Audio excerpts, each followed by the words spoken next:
Okay, the live stream is kind of starting.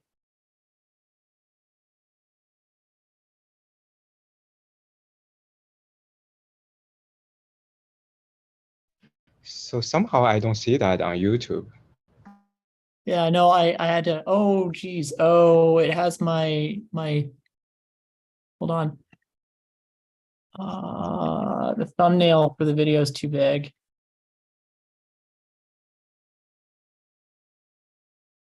And I'm trying out this new thing where I'm trying to, I actually kick it off unlisted first. And then after I get the thumbnail attached, then I make it public. Because if I just try and make it live right away, it has like my banner in the background, which is weird. Okay, and now I can set it to public. Right, and this will put out a notification.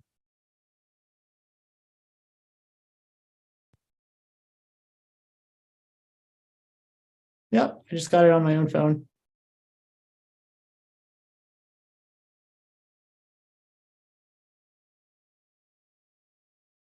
Okay, Awesome. so what was that? Yeah, we just saw it. Thank you. Yeah, all right, cool. All right, I see that. I got the Zoom chat pulled up. I don't have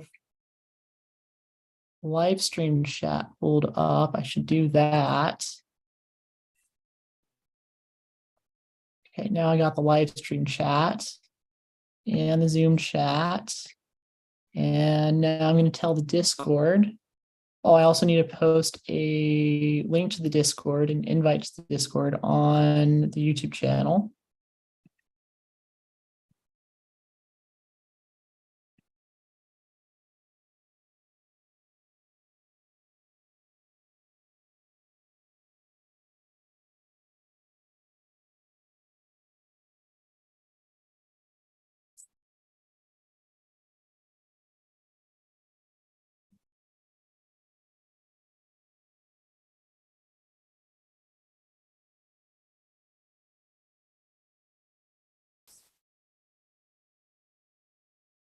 Okay, I got that. I also need to tell them that it's live.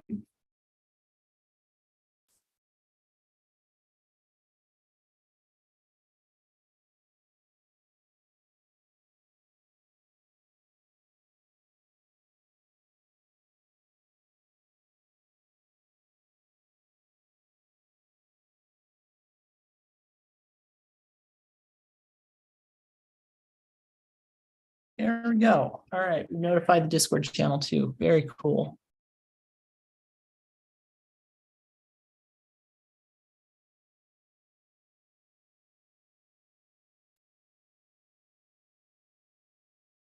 All right, I think I've got everything set up. We are going to do a discussion for logging service today.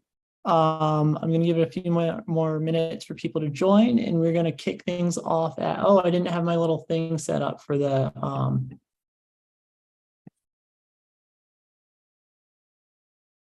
this thing.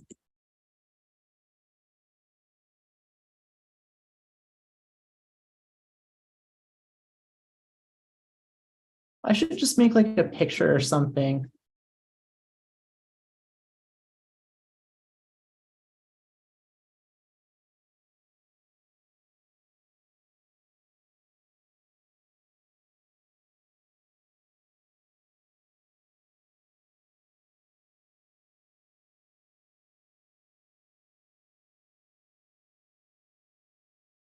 There it is. Okay, so I'll see you guys at 10:45. I guess I can get through some of the more general questions in the chat right now. You found it useful to go through the, go ahead and paste them over here. Oops. you found it useful to go through the references in Alex Shu Volume 1 and 2, DDIA, and Understanding Distributed Systems books. I haven't gone through them a whole lot. I know that they are there. I've used a couple in Alex Shu's books. I've used the ones in Alex Shu's books. For DDIA, he actually directly references like academic papers and white papers. And those are things I want to go through one day. But I've already got my hands full just with my more I guess I would call it an intermediate understanding of things. I'm still, I mean, it's a lot more than like 90% of engineers easily, but even then, you know, I don't know Paxos like the back of my hand or anything. So I'll say Alex Shoes. Yes, DDIA, I haven't gotten that far yet. Like I mean I've gone through DDIA like 3 times probably. This guy probably is also quoting academic papers directly, because he's also doing theory. It's a theory book, and so it's going to be academic papers he's referencing as well. And I'm just not that far into my reading on distributed systems quite yet. Alex Shu, though, he's just quoting blogs and stuff. And I've even referenced a couple of his references as well in the README channel on the Discord group. Like, I think it was like HPCE or something. It was a benchmarks link from one of his chapters. I actually just copied and pasted it over to the README chunk as well for where I'm trying to get some benchmarks as well. How long do you think it should take a student to get to a good enough level? And well, so it depends on what do you mean by good enough. So like the same thing with coding, like how long does it take a student to get good enough with coding? It's like, well, what's good enough for coding? If good enough is, you know, being able to crack a FAANG job, you know, get into Amazon or Microsoft, you know, maybe a month of leak coding.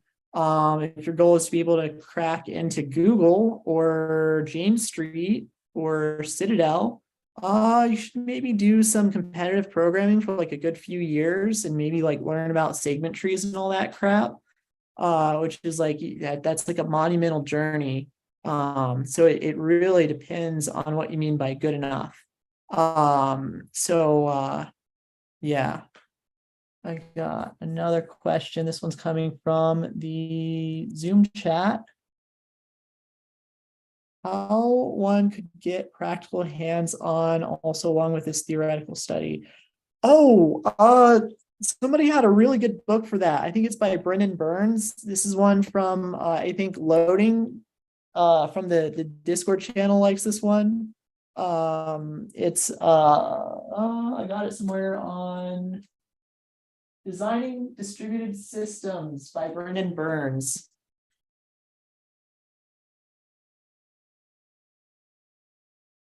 And fly.io has this set of challenges. So there's this one, which is a book. It's short. It's actually really slim, but it has like hands-on implementation stuff. And then there's like these fly.io challenges, distributed systems chat. This is the link. This is, yep, found it. It's this. Let me pull it up. I think Loading actually is the source for both of these. Yeah, Jepsen, the guy from Jepsen.io literally helped with this. So they are solid. This is some like solid stuff right here. Like, I hope you're familiar with the Jepsen.io website, the like wizard that like breaks stuff like Cockroach DB. Yes, that is some serious stuff, and it's hands-on coding in like Golang, I think, to my understanding. Well, okay, it's language agnostic, so you can use anything. So both of those should be pretty solid. And yeah, I'm trying to credit members of the Discord channel a little bit better. I don't know if you guys could tell. It's yeah, a lot of my content actually comes from within the Discord channel. And I feel like half of the content I'm putting out is actually like from other people. And so it'd be nice to try and credit them a little bit better. Yeah. Okay, I'm looking at another comment in the YouTube channel. We got, if you're reading Brendan Burns, I recommend reading all his books. I didn't know he had other books. I didn't know he had other books.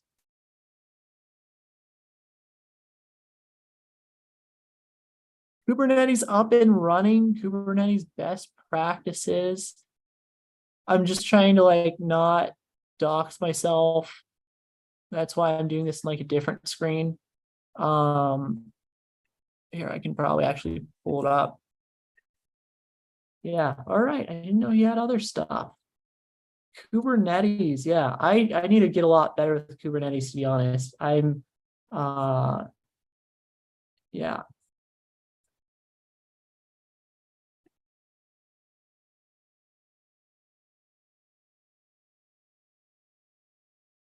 And we got Kubernetes up and running. Okay.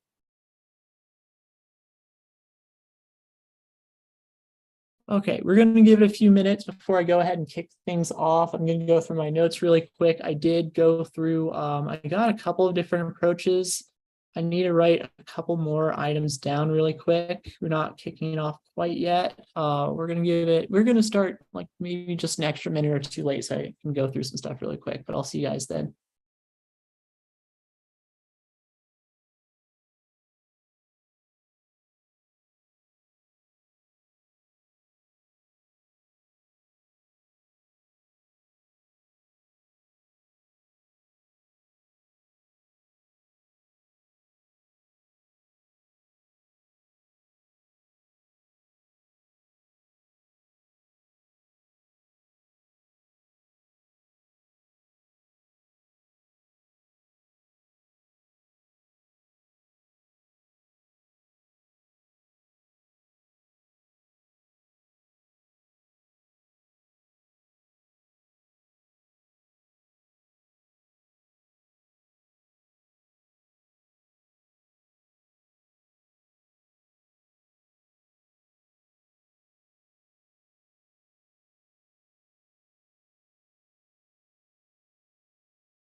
Think I'm actually pretty good to go ahead and get started. There was just like a couple of items I did want to make sure to review in my own notes because I've already kind of planned it out a little bit. I've already got a little list of approaches going. I think we are good to go ahead and kick things off though. So cancel that. I didn't mean to save it. There we go. Okay, cool. All right, so we're going to be going over a logging service. I don't think any of my books actually covered this exact problem. Plenty of people have covered a metric service. I've actually done metric service myself, and I even noticed in one of these leak code discussions that I'm probably even guilty of this myself, but like somebody asked for a design for a logging service, and then somebody that owns a YouTube channel had commented with a link to their video about metric service. And it was like Top K Metric Service was like their video. I'm not going to name who it was. I get it. A lot of them do that. I like a lot of them. I probably even done it myself once or twice, but it's like they didn't have an actual solution to logging service. So I'm curious if there's really even all that much content specifically about designing a logging service out there. So yeah, I guess this is we're really it's a really solid topic to cover, since it's like not really actually covered that well. There's a couple of notes from within my Discord channel that I think are going to add some really nice context for this problem to make sure that we have like a pretty solid solution that we come up with ourselves. Somebody had noticed that Prometheus is actually pull-based. I am going to talk about pull-based versus push-based later on in the approaches. And there's actually a little trick to doing logs. I guess if you're running stuff off of Kubernetes, it can actually stream the logs out for you, which is really cool. Which is somebody asked for a variation of a real-time requirement for viewing the logs, as in like instead of doing a batched update, not seeing the actual logs until 5 minutes later, which I thought was reasonable. They had an interviewer who pushed them to like be able to see it like immediately, which is a little nuts in my opinion, but that's a variation, and Kubernetes would kind of help with that, I guess. So just design a system to store the logs for all of eBay is one of the quotes. It's, we're going to create some logs, and then we're going to be able to view the logs. It's going to be a very write-heavy service. This is a meta system design question. Very cool. Thanks for sharing that. I'm just going to like drop that like over here. Yeah, I didn't know that meta asked this question. It's a lot harder to get info about who asks system design questions. With coding interviews, it's really easy to find that stuff, but with system design questions, a little bit more illiquid, I feel. Okay, I guess we can go ahead and jump into the diagrams. If you guys have any more questions about what we're planning on doing, feel free to drop it in the comments, or if there's a specific variation that you want to make sure that I cover, feel free to let me know as well. But with that, I guess we can go ahead and get started with our diagram. So we're going to have some kind of backend service that we're going to have some logs off of. So it's going to be say some prod service, and it's going to be horizontally scaled out. I want to kind of like note that. And let's have a box around it, a dashed line box like this. So that's just some prod service horizontally scaled out. We're going to have the logs. I have the logs for this thing like that. That's how we're going to draw it. It's kind of like a sidecar deployed data store or something. That's how I usually use this little box like that. But the idea is that it's some data persisted to the local machine. So we have those, and we're of course going to need to get them into something in the middle. But in the end, you're going to have an engineer that wants to see the logs.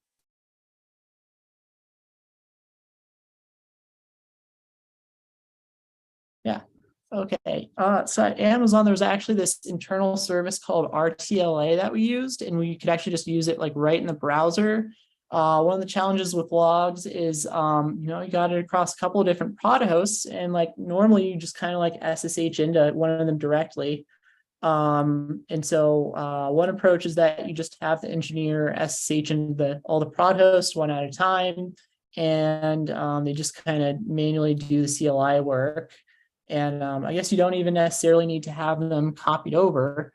You just have them in their terminal, hook up right to that. I could try and like draw that a little bit better as if it's like its own approach, but we also want to have one where it's similar to the Amazon RTLA experience, where you have all these aggregated for you and they're displayed in the browser. And so that browser is of course also going to have some kind of backend. It's the logging service backend.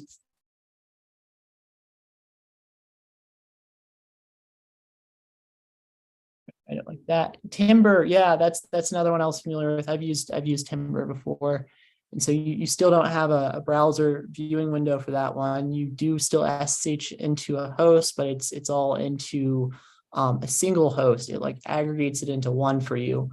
So you are going to have the logs. Actually, I want to move these over to the left because we're going to have a little daemon process that, so if we're going to have them, if we're not going to SSH into the host, then it's going to need to, there needs to be some kind of thing that's going to move it off over into a data store somehow. So I think we're going to need to have some kind of collection service. It's going to be the collection service backend. So we're going to have it over there. And you're either going to push it over this service or you're going to pull it, you're either going to pull it off of the prod service or the prod service is going to push it over to you. Either way, you're going to need to have some kind of little daemon process or a sidecar process. It's like co-deployed, but it's a daemon agent. So there's also like, I think those are usually called a agent in it's like Ant, Apache Ant, I think. You have this like agent or daemon thing. I'm gonna have all those over here. All right, what did I want to cover first? Push based, while Prometheus is actually pull based. Okay, so in this first approach, you would actually have the daemon looking at this log file, and they'll push it over to the collection backend service. And let's use a solid line, and we're going to, straight like that. We're going to need to put it into some kind of data store. So it'll be the logs data store.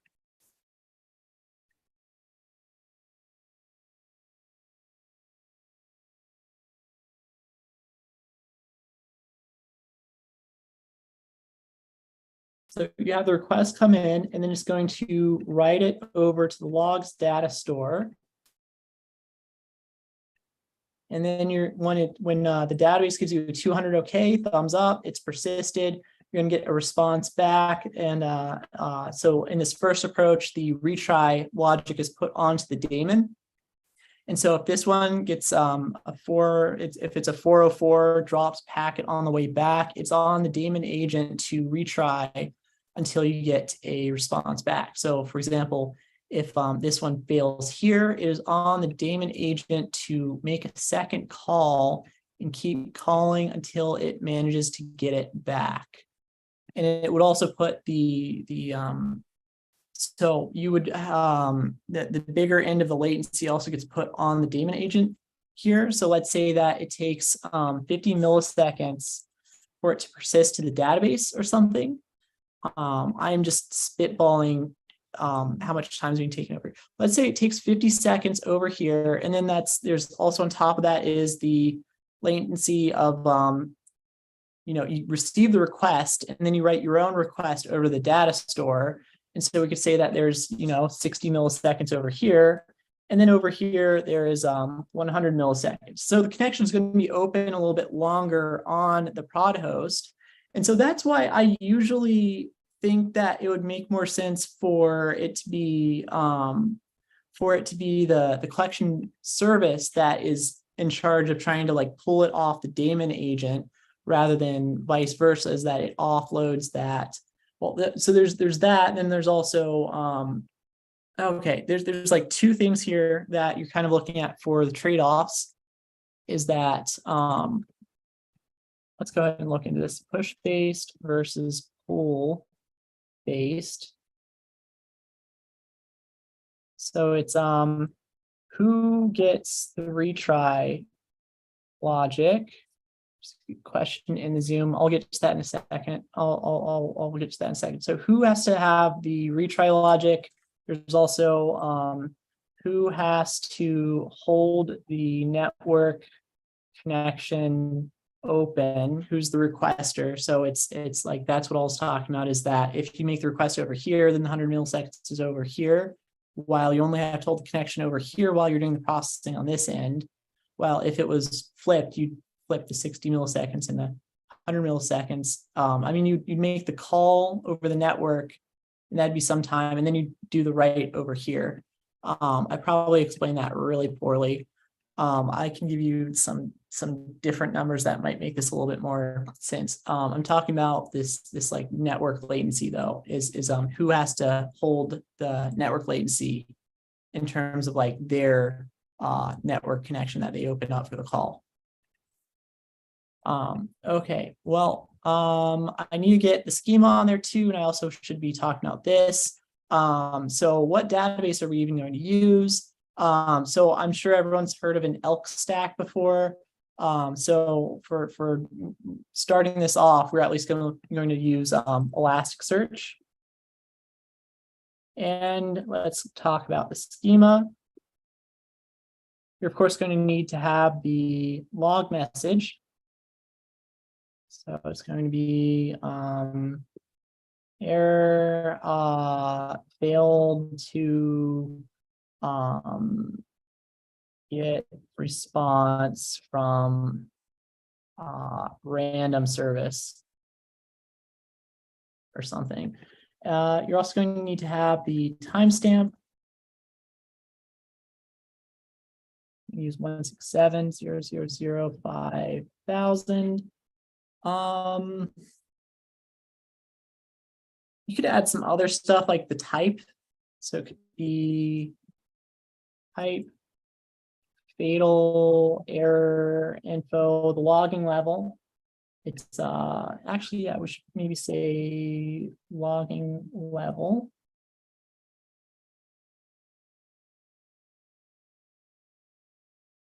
Yes, that works.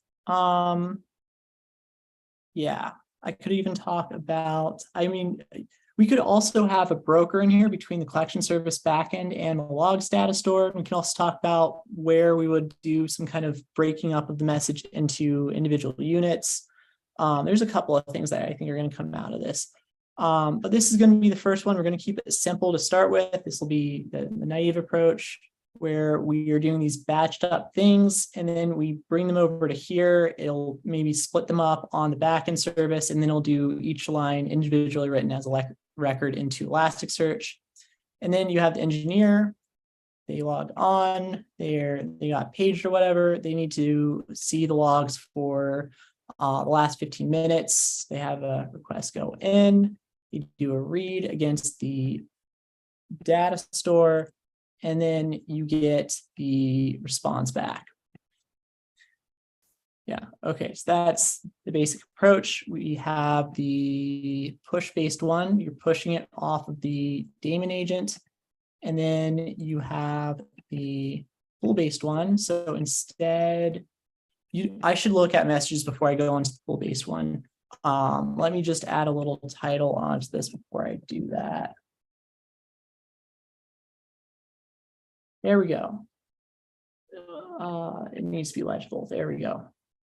Okay, there was a question in the Zoom chat. Let me look at that. If you guys have any questions about this so far, feel free to let me know while I'm going through this. What protocol daemon service will be used to communicate the collection to the collection service? What daemon service? Sync or async? It's async, so this is async. It's push based. I thought I had synchronous versus async. I do not have synchronous versus async. That is an approach that I would need to do. Yeah, synchronous versus async.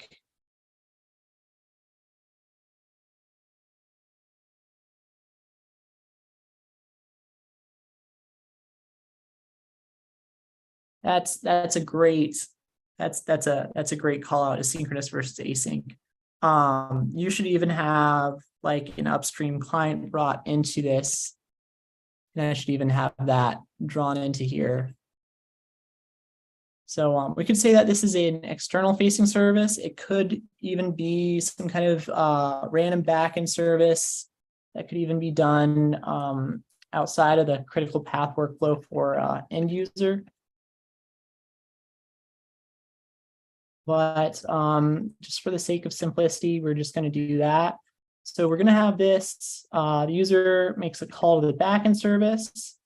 There's some logging locally, actually. Yeah, let's go ahead and do this. So the request comes in. There is a write to the logs. And then there is a response back. And then at some point later on, you're going to have this request over here. So this is async and it's push based. Very great call out. I do actually want to cover the synchronous approach. I definitely did, because that is good for strong read consistency of the real-time requirement. I recall somebody in the Discord channel really wanted to see that. And so we are definitely going to handle that. Yeah, okay. And it is just going to be, yeah, like, so am I just handing it over an API call? I think so. I think I am just going to hand it over an API call. It's like a file. So like what I mean, you could do FTP. You could possibly do something kind of like FTP, but it's a backend service. I think it's fine to just do it over HTTP. Shoot, now I'm wondering for like uploading a YouTube video, or like if you're uploading files to a variety of different things like that, like Dropbox too, are they just using HTTP? If so, then I think that HTTP would make sense as well. It would be, you can use whatever protocol. If not HTTP, it can be the same protocol as whatever's used for Dropbox or YouTube in those problems. But since I'm yeah, at a little bit of a loss there for other options, I'm just gonna go with HTTP in this scenario. Okay, looking through the YouTube comments. What is being transferred from the daemon to the collection service? It's just the log. Yeah, it's a .log file. Yeah, I should. Yeah, so we are transferring a .log file over HTTP call. And then this thing is going to convert it into individual puts against the logging service, the logging data store. So you have the request come in with that .log file, and then it is going to individually write each record. I think I've seen this before. You can actually do one write with multiple records in it. I've done this myself with Elasticsearch. Is that you can actually do multiple records at once in a single API call, but I don't know how big it can be. It might still make some sense to batch it into, you might want to still split it up into a couple of calls. And again, this is not on the critical path for the end user's call.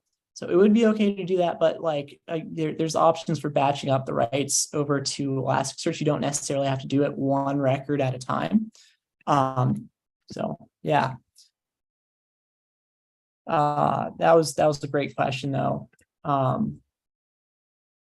Is there system design required for a SaaS business? I mean, that might be a different system design problem that some people would ask. I would need to know like what type of SaaS business. What happens when a log from a service is very large? If we have 100,000 characters in a log, you could even have the daemon agent.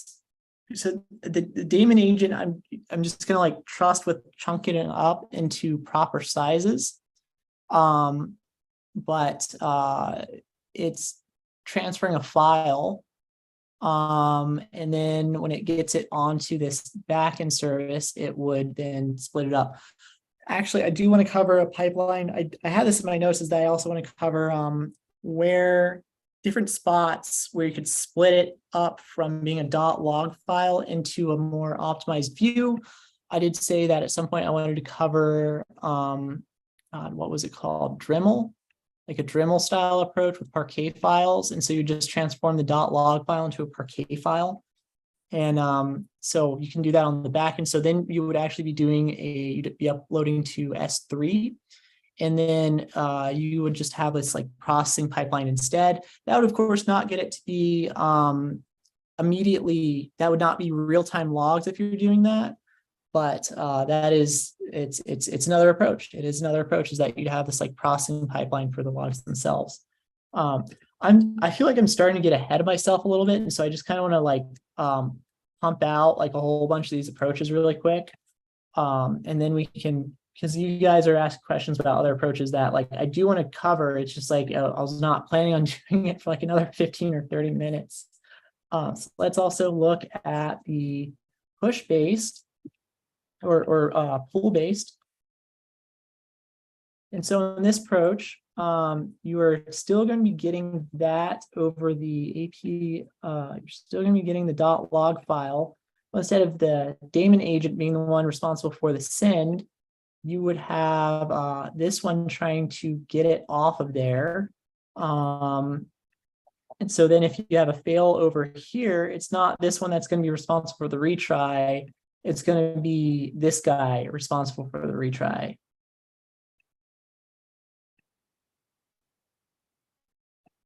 Okay, and so after you get that successful call back, then you would have the right to the data store. So you are going to do a request over here, and then you are going to do the write operation over here after you get the response back. So that like kind of makes it look a little bit different. And that's like a little interesting to think about, is that it could be an interesting failure scenario. Is like, what if you successfully pull the log file off and then you drop it before you do the write to the logs data store? Actually, I hadn't even really thought about that at all before I did this session. Yeah, I haven't thought about that before I kicked off live stream. Is that is actually a really fascinating partial failure scenario. You can drop it like that. But so here you'd also do the splitting from the .log file into individual records. I can go ahead and write something like that. Split .log file into records for writing to Elastic Search. So that is responsible for, that is a thing that the collection service has to do. I didn't adjust the times. So here we would say that, let's say it makes a call over to here. It's going to sit on the daemon agent, takes, let's say, 50 milliseconds to read from disk and respond. That's probably not really close. I'm just kind of guessing on that. And so then the connections open over here for, let's say, 60 milliseconds still. It takes 50 seconds for this guy to process locally, 60 milliseconds over here. And then this guy's going to spend 15 milliseconds making the call to persist it over here after doing the splitting in the middle. But that's what I was trying to get at earlier, is that you're going to be holding the connection. The timeout is going to be wider on the caller than the person receiving the call, because the person receiving the call only has to hold the connection open while it's processing, as opposed to like for the whole duration of the network call, like sending it over the wire. And then you have to wait for its processing time. And then you got to wait for the response. And so there's that network latency as well that you have to count for on the person making the call. That's what I was trying to get at earlier.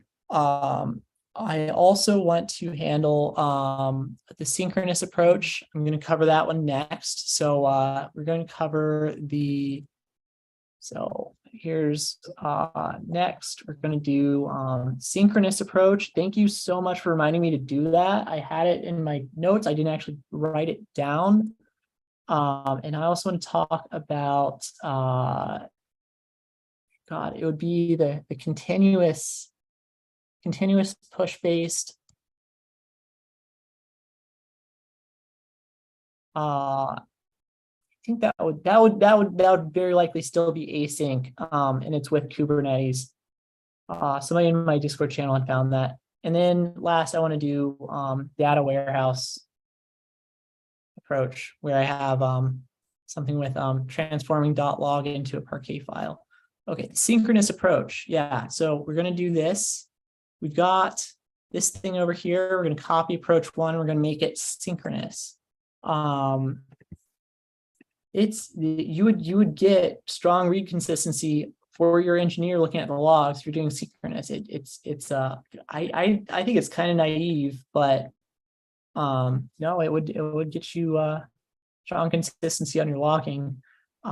So synchronous push based, it would have to be push based for this. You can't do it pull based. Okay, let's draw this thing.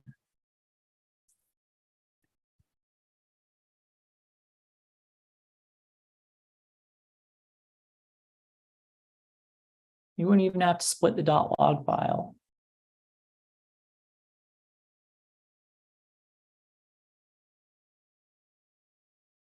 I don't think you would even have this logs thing locally. You wouldn't because you don't even need to persist it. So you have the request come in from the customer, and then there is no daemon agent. When there's that call to .log, you go ahead and you call the collection service immediately, and then the collection service is going to go ahead and they're going to persist it into Elasticsearch. And then you're going to get your response back from the collection service, or maybe even like you're just calling the Elasticsearch instance directly from your prod service or something, like if it's a startup and it's just really small. And so you just go ahead and have Elasticsearch there. Even then, I would still feel that it's rather naive. And then you get your response back, and then you get your response over here. And what's interesting to know is that before you even have your response to the customer, if the engineer is looking at the logs right now, they can see the error message before you even get the 50x error back to your end user. Your engineers would be able to see that there's an error at the exact same moment as the end users, or like it's the external consistency level is such that they would both have the capacity to see the error at the same time, as opposed to before where like it's async, and so you'd get your response back and it'd be persisted, and like maybe the collection would happen like simultaneously, but the odds are just very slim of that. But like here, you would try and persist it all the way into your Elasticsearch instance prior to returning a response to the end user. And so like if you really needed that real-time requirement, like somebody in the Discord channel was asking about, like this would get it. You would immediately see the log before you'd immediately see the log before like the log is already all the way there into the strong read consistency before you're even sending a response back to the end user. So like it's definitely real time there. This is like as real time as it gets if you go for that approach. But it's naive because now you're doing all this extra network latency on every single prod call. So like if that prod service is actually like DynamoDB itself, like the prod service you're providing is a database, you have this like, there's no way they would have an external log service like this. I just that this would be just be so absurd in some cases. But I mean, if it's like Amazon.com, like the retail website or something, I mean, I still wouldn't see it there, but you know, if you really want strong read consistency and real-time reads off those logs, this would pull it off. Okay, so we got that. Okay, I really do want to see what we got in the YouTube comments before I keep going with the other two here on next. Okay, gRPC streaming for push. I was going to do the streaming approach next. You know what? Yeah, you guys are getting ahead of me here. So we're going to do approach 4, which is the what would be the best to base this off of?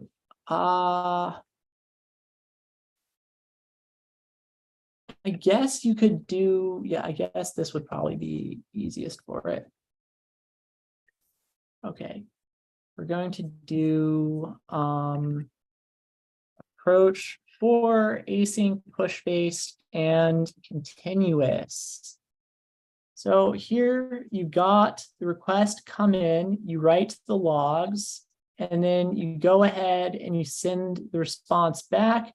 I guess you don't even necessarily have to persist it to the logs. You just store it in RAM, and then you kick off an async request off of I don't know if you really need a daemon agent. You didn't need a daemon agent in approach 3 either. You don't need a daemon agent there.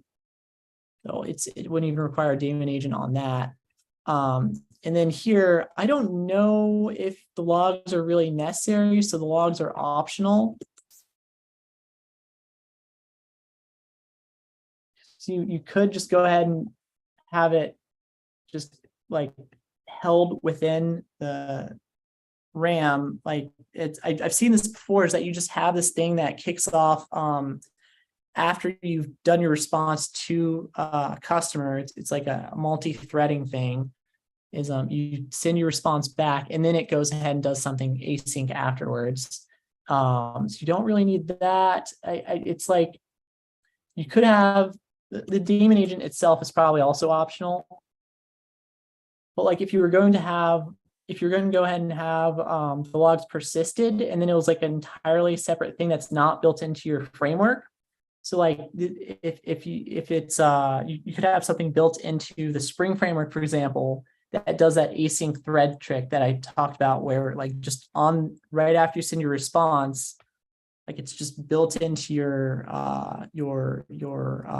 RESTful service framework in Java or whatever is handling that. And then you don't, these are not separate from your framework itself. But if it is separate from your framework itself, like as in Kubernetes is handling this instead of Spring, you'd probably want the logs. And then the daemon, which is some kind of daemon set up by Kubernetes, would be watching those log files.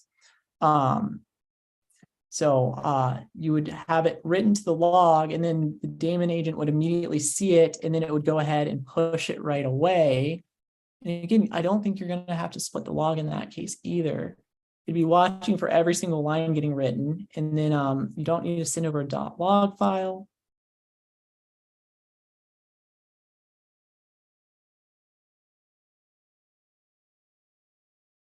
Okay, so it's persisted. This immediately sees one new line written, translate it directly into it doesn't send over a .log file. It's just sending over plain text with an HTTP call. The request is going over. You persist it here, get your 200 OK back, and then you got your response. And that's just to the daemon agent. You weren't waiting on it for sending your response back to the customer. So that was kind of another two approaches, is that you have there is built into Spring framework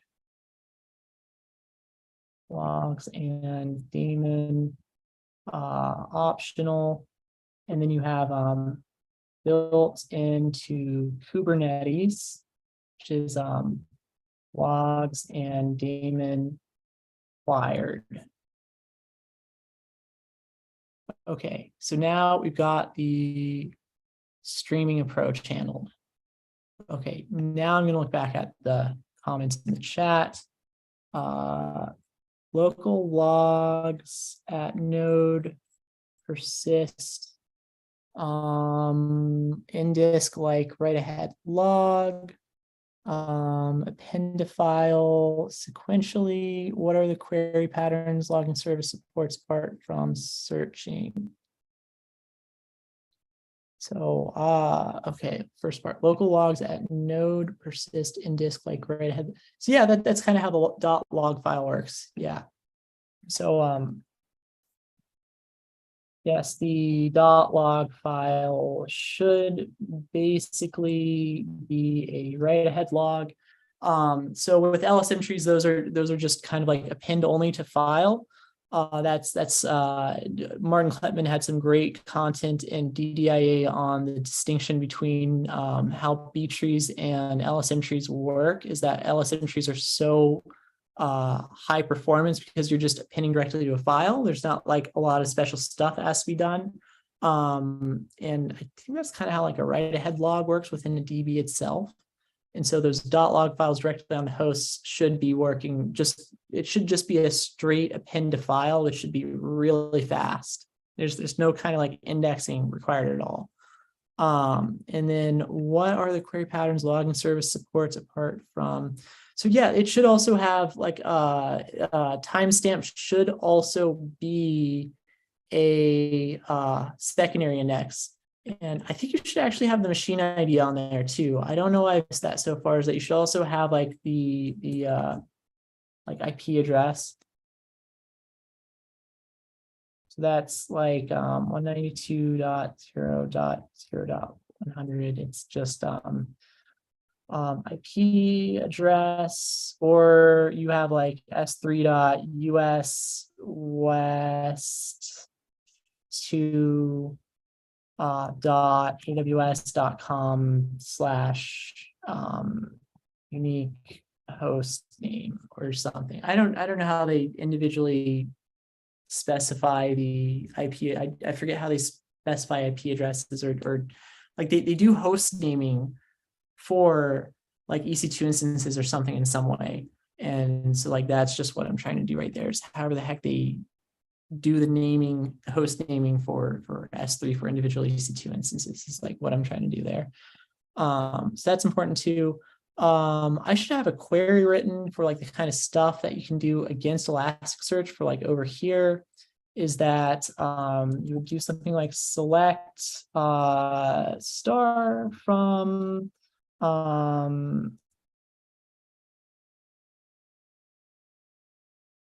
you could have a timestamp between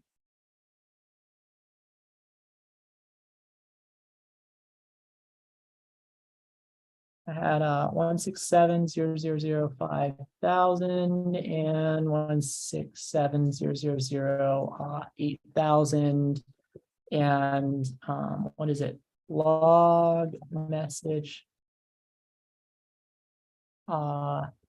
like I don't really remember how in the heck to format this. Doesn't it involve like a percent or something? I'm gonna write it like regex.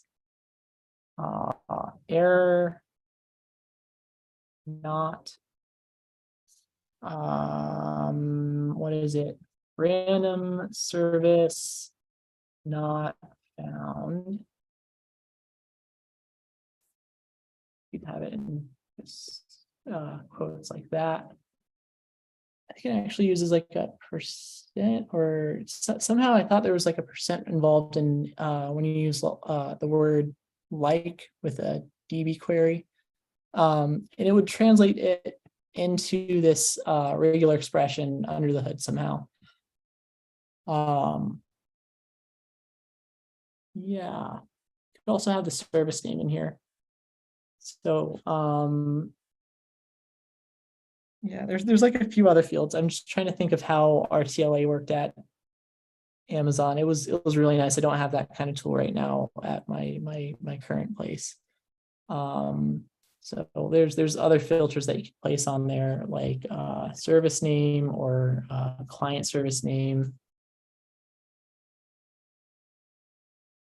So this is for the Wumbo prod service.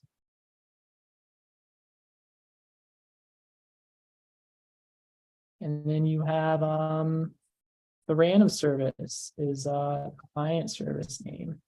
So that's if it's like a backend service, just kind of random further upstream or downstream service from you.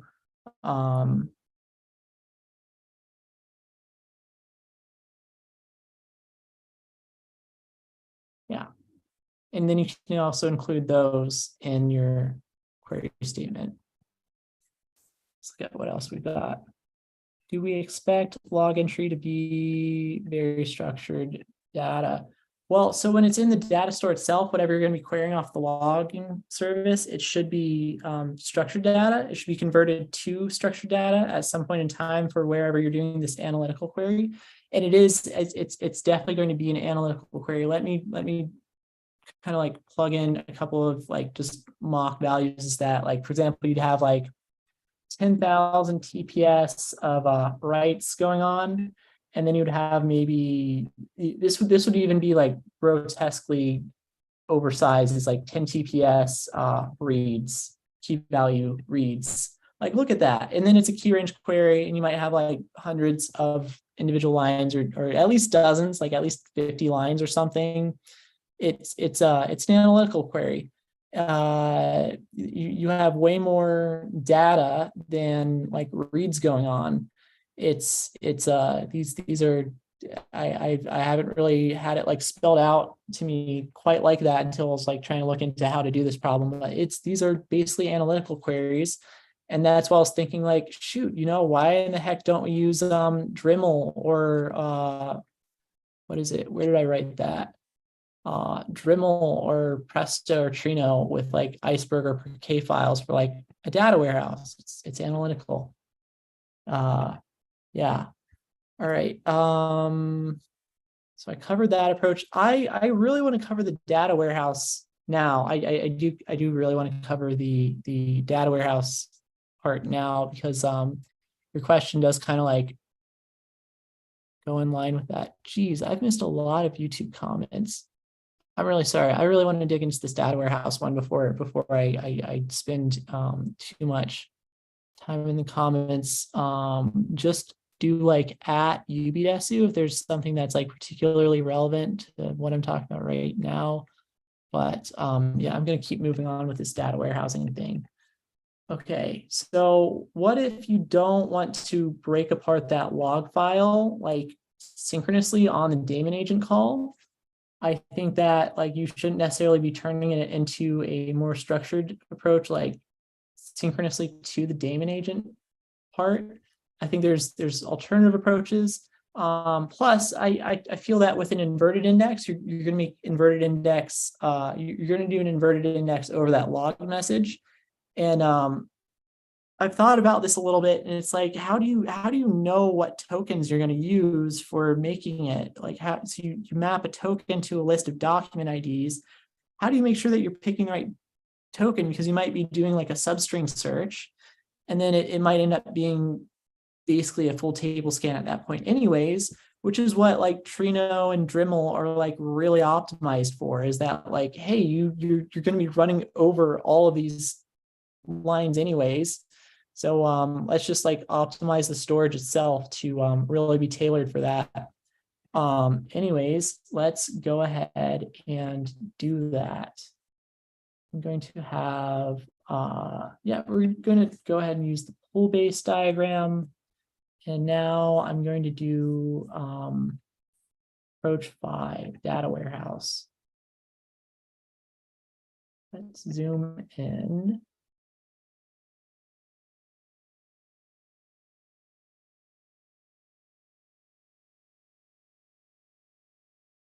Okay, so you have this request comes in, they persist it, response back. Let's delete all of this stuff. Here, I'm just gonna like do that. Let's delete that. And we're going to have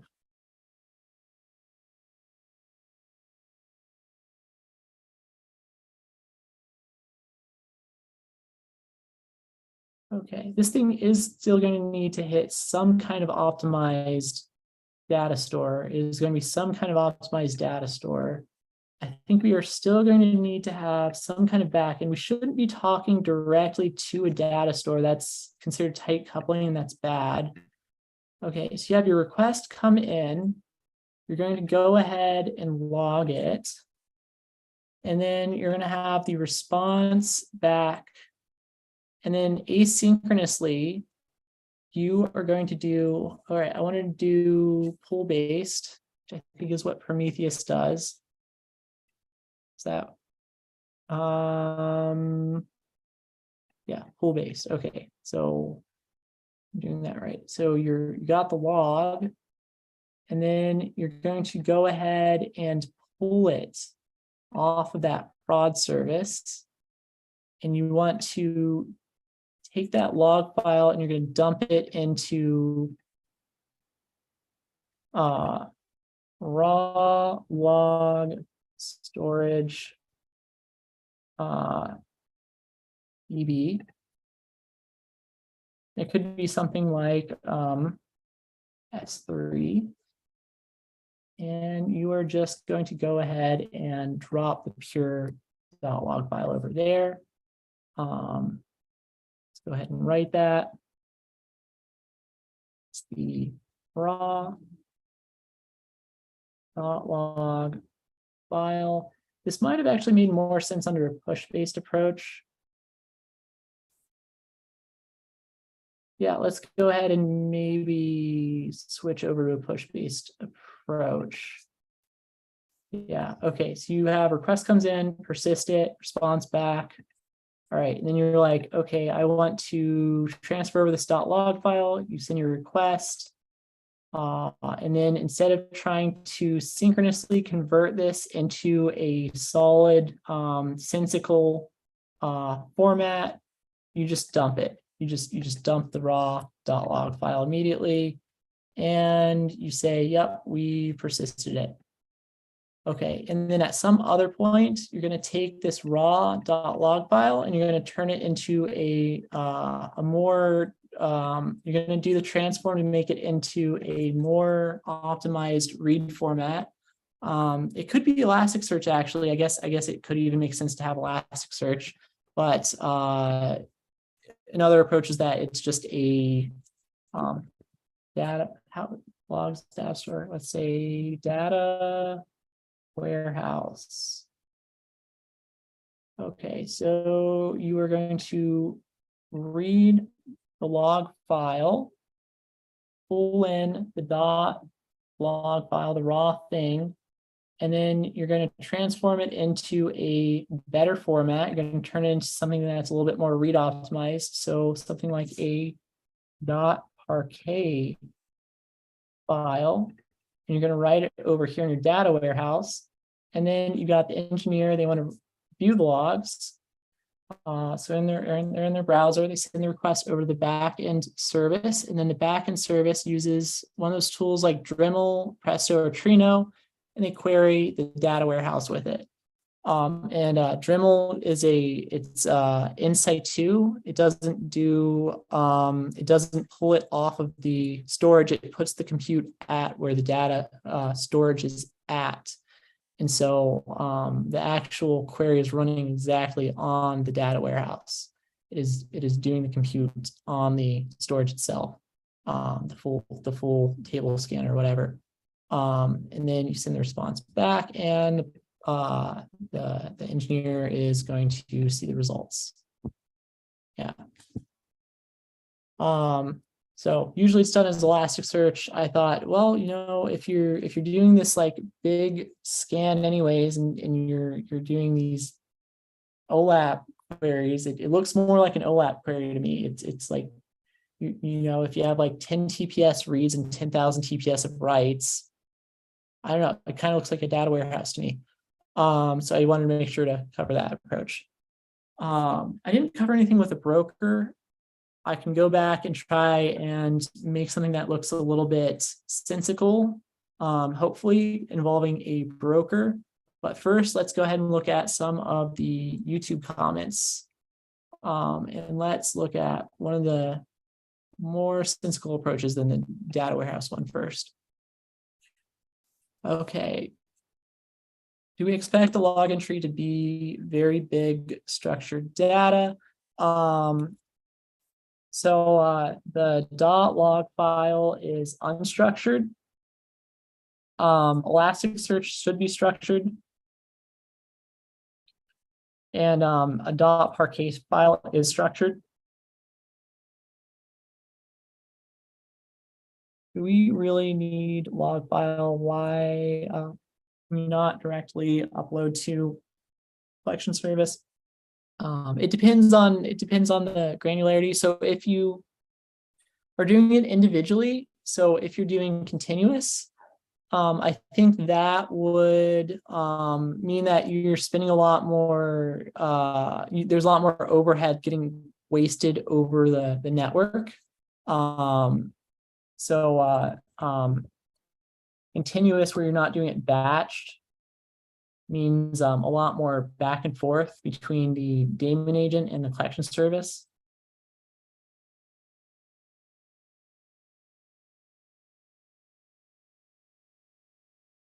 So batch means just one round trip for a whole bunch of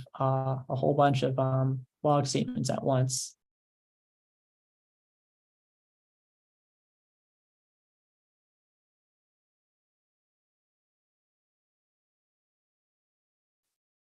Can we not upload directly to the action service? You might have meant the data store. So we also don't want to have the daemon agent talk directly to the data store, because then that would be tight coupling potentially between the prod service and data store itself. You're not supposed to expose data stores across multiple teams.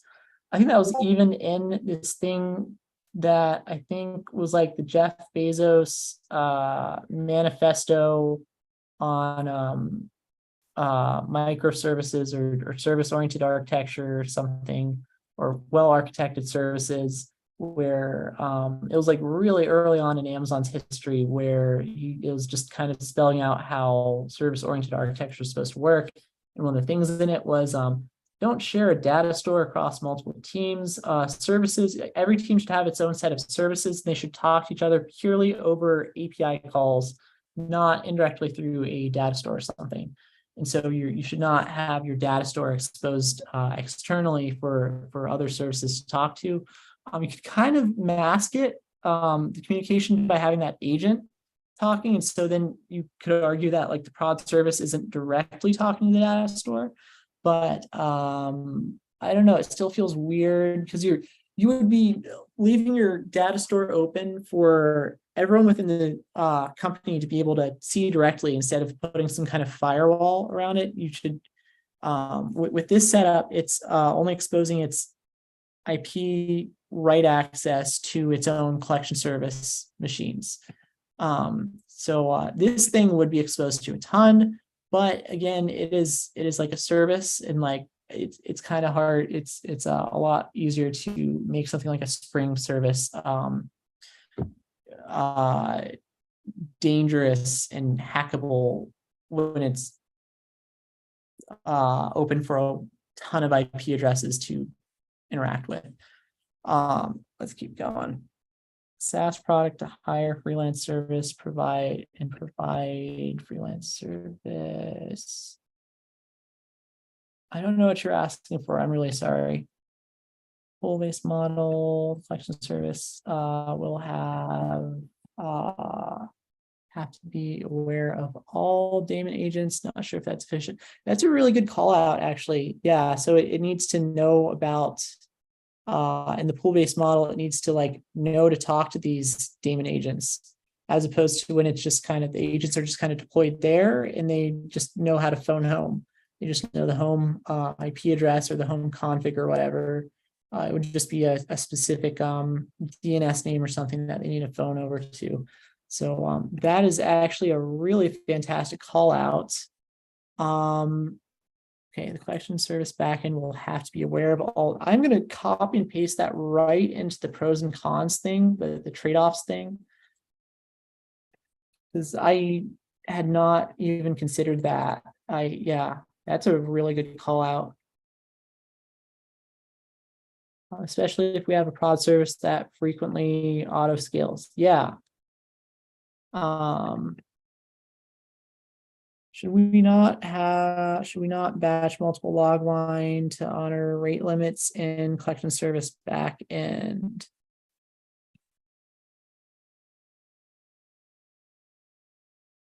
So you're saying that, so if we were doing the continuous approach and we weren't batching up, so again, that's the 10,000 TPS writes, you can scale it down into a lower volume of writes, but they are bigger packets by doing the batch stuff. And yeah, it's that again, it reduces the overall network traffic, like in terms of like the number of calls being made, the number of round trips occurring. Yeah, I do kind of agree with that. That it does that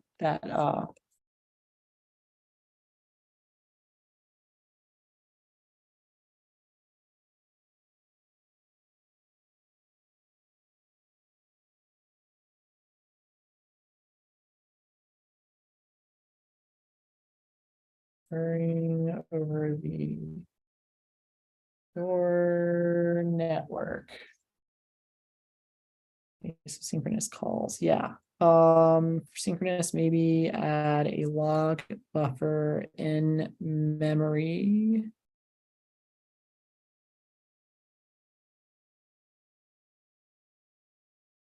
So that would be that's a trick that you could kind of do like within the Spring framework or something, but like it's also rather easy to just go ahead and let like Kubernetes do something like that. So like instead of having Kubernetes look at a line immediately, you could say, hey, like wait and just kind of pull the log file every 5 seconds or something. But then I think as soon as you do a log buffer in memory, you're talking about asynchronous. And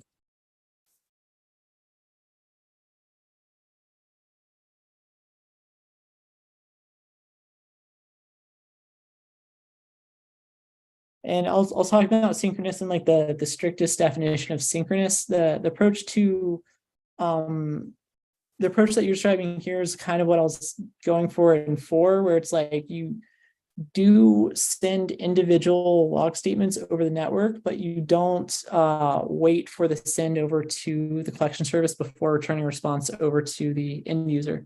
And so whenever that occurred, that logging, that collection logging thing happens after your response to the end user, that makes it async.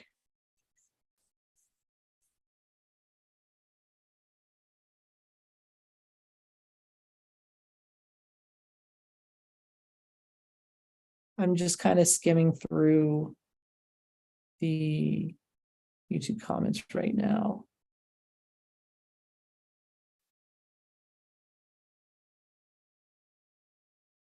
I don't see anything actually addressed directly to me. How do we maintain state who is responsible for maintaining the checkpoints of which point a log file is read?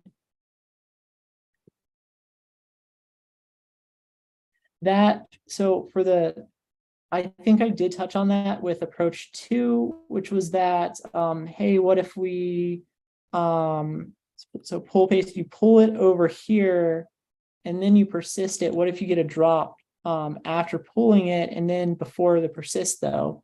So it's like who's responsible for the offset there? And I hadn't really thought about that a whole lot. I think you would maybe have to persist the offset on this thing. I don't think you could persist it on the daemon agent, because then you would have to tell the agent after you've persisted it. So I mean, I guess you could even have like a running offset in memory that you use for talking to the daemon agent. So I think there's something like built into TCP, which is there's like a message counter or something. And so then if you skip from 2 to 4, like you say like 1, 2, and then you say 4, the daemon agent says, hey, you skipped something there. I need to see message 3 before I can respond to 4. So there's that running counter approach, I guess. But otherwise, it's a lot trickier here than it is over on the push base, because on the push base, you're just kind of tracking it on the daemon agent itself. Yeah, so push. That would be a trade-off that I can record higher up in the file.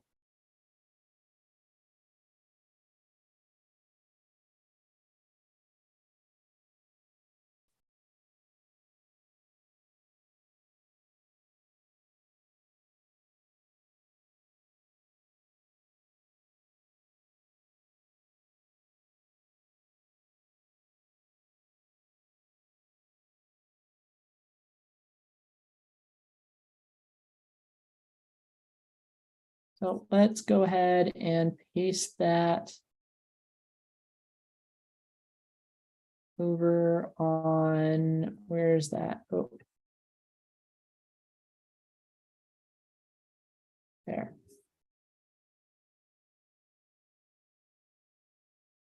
I'm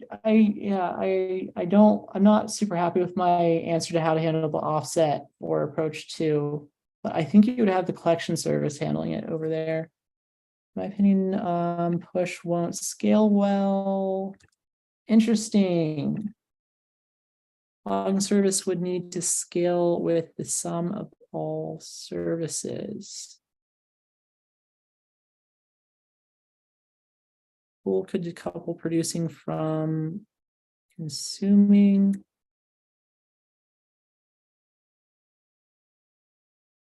Interesting. Okay. I'm going to copy the thing that was over in. Ah, shoot. I thought there was a message in Zoom. I guess I missed it.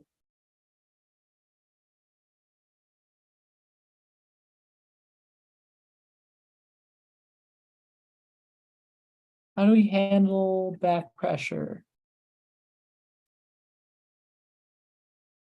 Okay.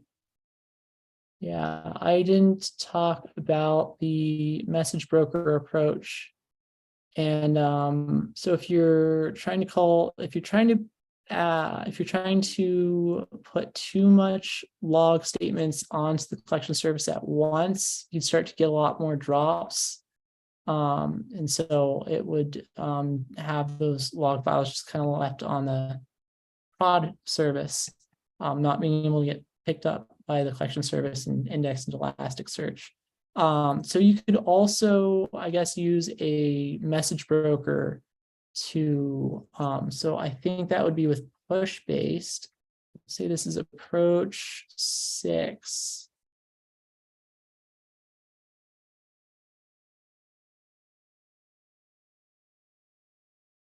We do async push based message broker. And so here you do have the collection service backend, but you're not waiting for the logs data store. You're just kind of trying to pop it into Kafka.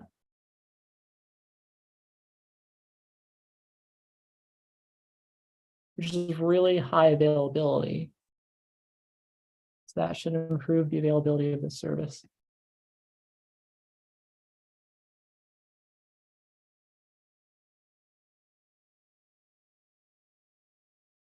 It's push based, and then you would have some lambda triggers or something like that.